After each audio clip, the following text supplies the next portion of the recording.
नमस्कार, जय श्री कृष्णा दोस्तों। मैं सपना शर्मा इस वीडियो में आपके लिए दुर्गा सप्तशती के पाठ का दूसरा अध्याय लेकर के आई हूँ। नवरात्रि में जब दुर्गा सप्तशती का पाठ करते, दुर्गा सप्तशती का पाठ करने के लिए नवरात्रि के पहले दिन जो है देवी का कवच, अगरला स्तोत्र, कीलक, रात्रि सूक्त तथा दूसरे दिन जो है दुर्गा सप्तशती के पहले और दूसरे अध्याय का पाठ किया जाता है। दूसरा दिन जो है वहाँ ब्रह्मचारिणी को समर्पित होता है। ब्रह्मचारिणी की पूजा करने के लिए हम इस श्लोक का पाठ करते हैं। दधानाम कर पदभ्याम मक्ष माला कमंडलु देवी प्रसीदो मयि ब्रह्मचारिण्य अननुत्तमा।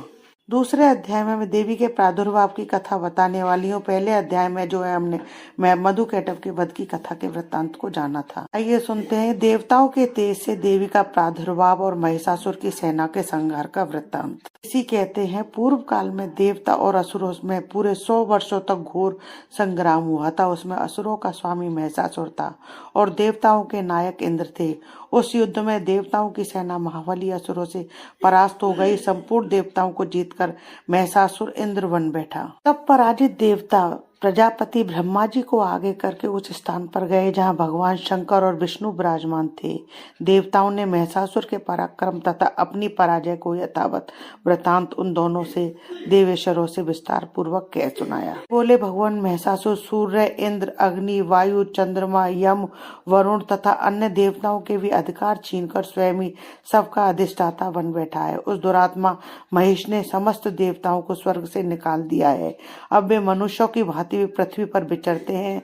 दैत्यों की यह सारी करतूत हमने आप लोगों से कह सुनाई।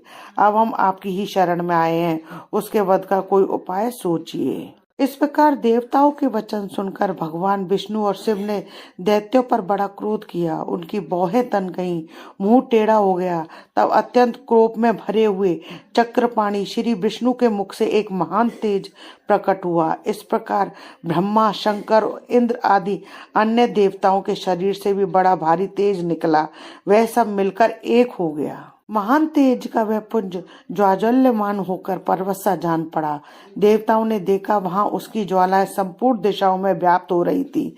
संपूर्ण देवताओं के शरीर से प्रकट हुए उस तेज की कहीं तुलना नहीं थी। एकत्रित होने पर वह एक नारी के रूप में परिणित हो गया और अपने प्रकाश से तीनों लोकों में व्याप्त जान पड़ा। भगवान शंकर का जो तेज था उससे उस देवी का मुख प्रकट हुआ।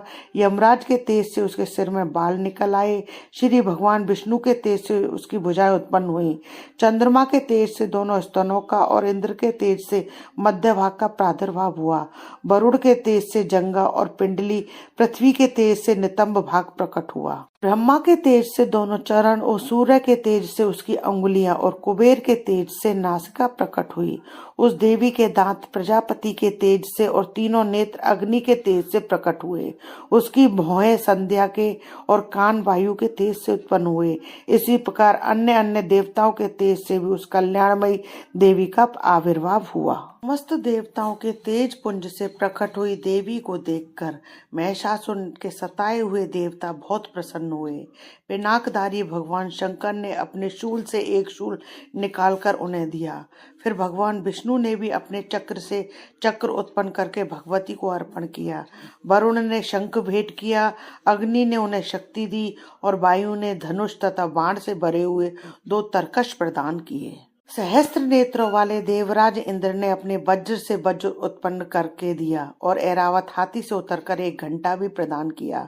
यमराज ने काल दंड से दंड, वरुण ने पाश, प्रजापति ने स्फटिकाक्ष की माला और ब्रह्मा जी ने कमंडल भेंट किया। सूर्य ने देवी के समस्त रोमकूपों में अपनी किरण तेज भर दिया। काल ने उन्हें चमकती हुई ढाल और तलवार दी। क्षीर सागर ने उज्जवल हार तथा कभी जीर्ण न होने वाले 2 दिव्य वस्त्र प्रस्तुत किए। साथ ही उन्होंने दिव्य चूड़ामणि, 2 कुंडल, कड़े, उज्जवल अर्धचंद्र, सब भावों के लिए केयूर, दोनों चरणों के लिए निर्मल नुपुर, गले की सुंदर हंसली, सब उंगलियों में पहनने के लिए रत्नों की अंगूठियां भी दी थीं। विश्वकर्मा ने उन्हें अत्यंत निर्मल तेजस्वी फरसा भेंट किया। साथ ही अनेक प्रकार के अस्त्र और अवैध कवच दिए। इसके अलावा मस्तक और वक्षस्थल पर धारण करने के लिए कभी न कुम्हलाने वाली कमलों की मालाएं दी। जलधि यानी समुद्र ने उन्हें सुंदर कमल का फूल भेंट किया। हिमालय ने सवारी के लिए सिंह और भांति भांति के रत्न समर्पित किए। अनाध्यक्ष कुबेर ने मधु शहद से भरा पात्र दिया और संपूर्ण नागों के राजा शेषनाग ने, जो इस पृथ्वी को धारण करते हैं, उन्हें बहुमूल्य मणियों से विभूषित नाग हार भेंट किया। इसी प्रकार अन्य देवताओं ने भी आभूषण और अस्त्र शस्त्र देकर देवी का सम्मान किया। उसके पश्चात उन्होंने बारंबार अट्टहास पूर्वक उच्च स्वर से गर्जना की। उनके भयंकर नाद से संपूर्ण आकाश गूंज उठा। देवी का वह अत्यंत उच्च स्वर से किया हुआ सिंहनाद कहीं समा न सका। आकाश उनके सामने लघु प्रतीत होने लगा। उसमें बड़े जोर की प्रतिध्वनि हुई, जिससे संपूर्ण विश्व में हलचल मच गई और समुद्र कांप उठे, पृथ्वी डोलने लगी और समस्त पर्वत हिलने लगे। उस समय देवताओं ने अत्यंत प्रसन्नता के साथ सिंह वाहिनी भवानी से कहा, हे देवी तुम्हारी जय हो। तुम्हारे साथ ही महिषियों ने भक्ति भाव से विनम्र होकर उनकी स्तुति की। संपूर्ण त्रिलोकी को क्षोभग्रस्त देखकर दैत्यगण अपनी समस्त सेना को कवच आदि से सुसज्जित कर हाथों में हथियार ले सहसा उठकर खड़े हो गए। उस समय महिषासुर ने बड़े क्रोध में आकर कहा, आहा वाह, यह क्या हो रहा है। समस्त पर्वत हिलने लगे। उस समय देवताओं ने अत्यंत प्रसन्नता के साथ सिंह वाहिनी भवानी से कहा, देवी तुम्हारी जय हो।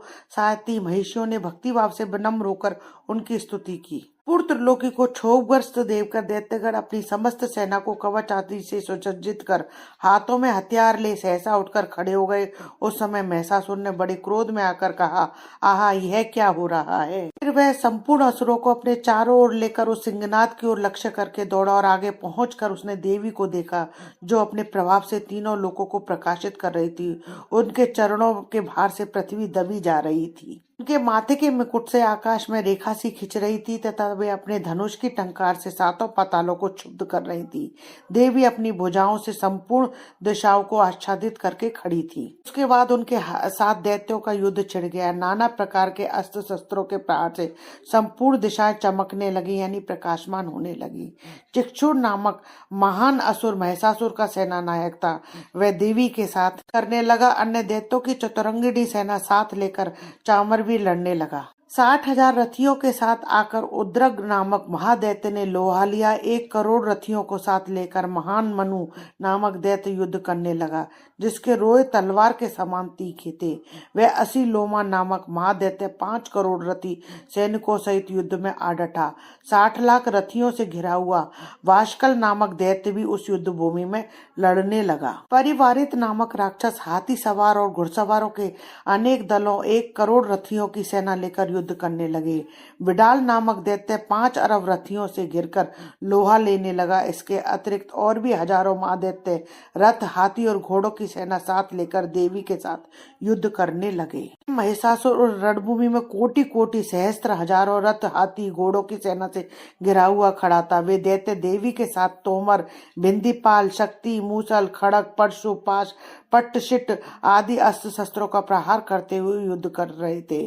कुछ दैत्यों ने उन पर शक्ति का प्रहार किया, कुछ लोगों ने पाश फेंके, कुछ दूसरे दैत्यों ने खड़ग प्रहार करके देवी को मार डालने का उद्घोष किया। देवी ने भी क्रोध में भरकर खेल खेल में ही अपने अस्त्र शस्त्रों की वर्षा करके दैत्यों के वे समस्त अस्त्र शस्त्र काट डाले।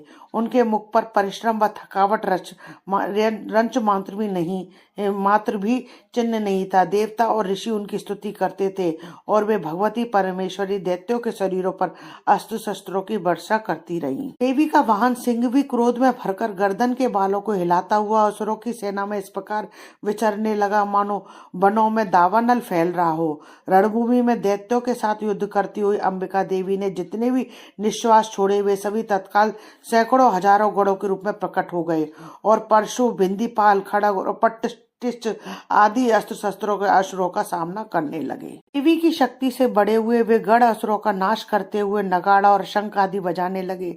उस संग्राम महोत्सव में कितने ही गढ़ मृदंग बजा रहे थे। उसके बाद देवी ने त्रिशूल से, गदा से, शक्ति की वर्षा से और खड़ग आदि से सैकड़ों महादैत्यों का संहार कर डाला। कितनों को घंटे के भयंकर नाद से मूर्छित करके मार गिराया। उससे दैत्यों को पास में बांधकर धरती पर घसीटा। कितने ही दैत्य उनकी तीखी तलवार की मार से 2-2 टुकड़े हो गए, कितने ही गदा की चोट से घायल हो धरती पर सो गए, कितने ही मूसल की धार से अत्यंत आहत होकर रक्त बमन करने लगे। कुछ दैत्य शूल से छाती फट गए जाने के कारण पृथ्वी पर ढेर हो गए। उस रणभूमि में बाण समूह यानी वर्षा से कितने ही असुरों की कमर टूट गई। आज की झपटने वाले देव पीड़क दैत्यगण अपने प्राणों से हाथ धोने लगे। किन्हीं की बाहें छिन्न भिन्न हो गईं, कितनों की गर्दनें कट गईं, कितने ही दैत्यों के मस्तक कट कट कर गिरने लगे। कुछ लोगों के शरीर मध्य भाग में ही विदीर्ण होकर ही टूट गए। कितने ही महादैत्य जांघें कट जाने से पृथ्वी पर गिर पड़े। कितनों को ही देवी ने एक पैर और एक नेत्र करके दो टुकड़े कर चीर डाला। कई दैत्य मस्तक कट जाने पर भी गिरकर फिर उठ जाते और केवल धड़ के रूप में ही अच्छे अच्छे हथियार हाथ में ले देवी के साथ युद्ध करने लगते। दूसरे कौवंदर युद्ध के बाजों की लय पर नाचते थे। कितने ही बिना सिर के धड़ हाथों में खड़ग शक्ति और दृष्टि लिए दौड़ते थे। कई महादैत्य ठहरो ठहरो कहते हुए देवी को युद्ध के लिए ललकारते थे। जहाँ वह घोर संग्राम हुआ था वहां की धरती देवी के गिराए हुए रथ, हाथी, घोड़े और असुरों की लाशों से ऐसी पट गई थी जैसे वहां चलना फिरना असंभव हो गया था।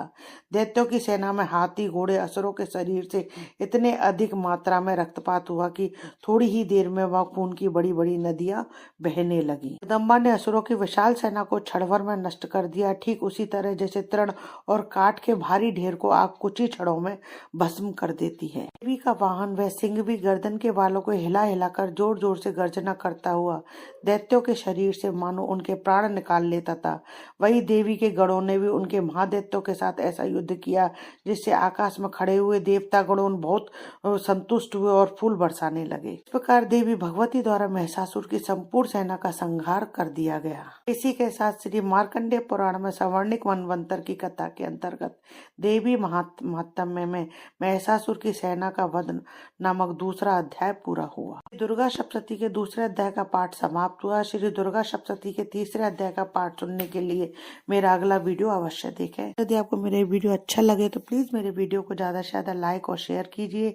यदि आपने अभी तक मेरे चैनल को सब्सक्राइब नहीं किया है तो उसे सब्सक्राइब करना ना भूलें। पास ही में बेल आइकन को दबाएं जिससे मेरे आने वाले हर नए वीडियो का नोटिफिकेशन आपको मिल जाए। हिंदू धर्म, रीति रिवाज, कथा, कहानी आदि जानने के लिए मेरे चैनल पर बने रहने के लिए बहुत बहुत धन्यवाद। जय श्री कृष्ण।